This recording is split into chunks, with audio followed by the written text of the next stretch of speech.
لكل محبين الأكل الصيني الوصفة دي عشانكم. عملت سويت اند ساور طعمه رهيب. يلا بينا نشوف الطريقة والمقادير ونقول بسم الله. لتتبيلة الفراخ استخدمت معلقتين كبار من الدقيق، معلقة من النشا، شوية بهارات هسيبهالك في الكابشن وخففتهم بشوية مية. جبت بقى نص كيلو من صدور الفراخ، دي صدور فراخ متقطعة قطع صغيرة، وتبلتهم كويس جدا وسبتهم على جنب نص ساعة.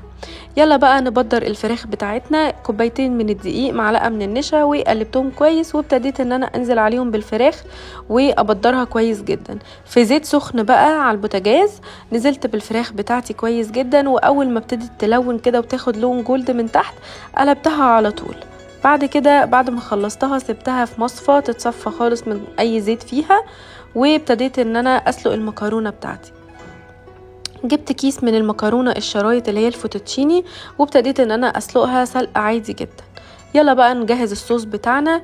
جبت ربع كوباية من الكاتشب، عليها معلقة من العسل الاسود، وربع كوباية من الصويا صوص الغامق، ومعلقتين من النشا. قلبتهم كويس جدا، وكمان حطيت نص كوباية مية فترة من الفلتر.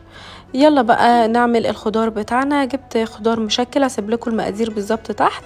في طاسه حطيت معلقه سمنه ومعلقه توم، ونزلت بالخضار المتقطع، وبعد كده تبلتهم بمعلقه صغيره من الجنزبيل البودر، ورشه من الفلفل الاسود، ورشه من الملح.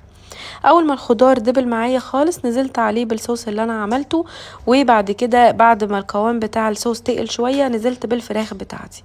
قلبتهم كلهم مع بعض كويس جدا. انا مزوده الصوص هنا علشان انا هنزل بالمكرونه كمان شويه عليهم. بعد كده نزلت بقى بالمكرونه بتاعتي بعد ما اتسلقت وبس، وكده الاكله جهزت وبالهنا والشفا، وكان طعمها خطير.